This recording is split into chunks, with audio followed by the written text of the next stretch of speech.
Ayan. Thank you, Jollibee. Maraming salamat. Hi, Jollibee. Alright. Ayan. Okay. Sabi bago ang lahat, ako po muna lahat ng mga Jollibees. Please take your seats. Okay. Ayan, Jollibee, ang fresh mo naman. Kaway-kaway na naman sa mga guests natin today. Yes. Alright. At this time, Jollibee, ay pinagdiwa ng kanyang ikaunang kaarawan. Tama, dahil nandito ka na rin ay meron ko pong mission.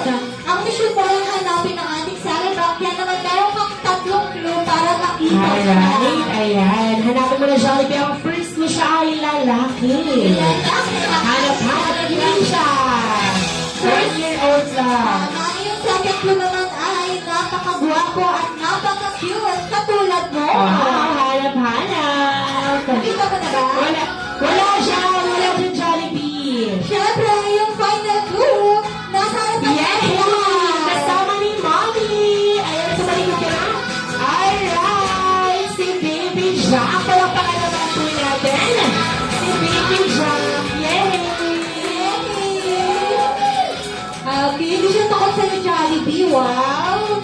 Matatakot pala. Alright. Siyempre, kung meron kayo regalo para kay Baby Jack, si Jollibee hindi na paborita ka Tama. Ayan, dahil si Jollibee ay may regalong Jollibee Lampshade. Wow! For Baby Jack. Wow! Alright, Jollibee, bigyan mo ng iyong regalo. Wow. Palakpakan naman natin si Jollibee. Thank you, Jollibee.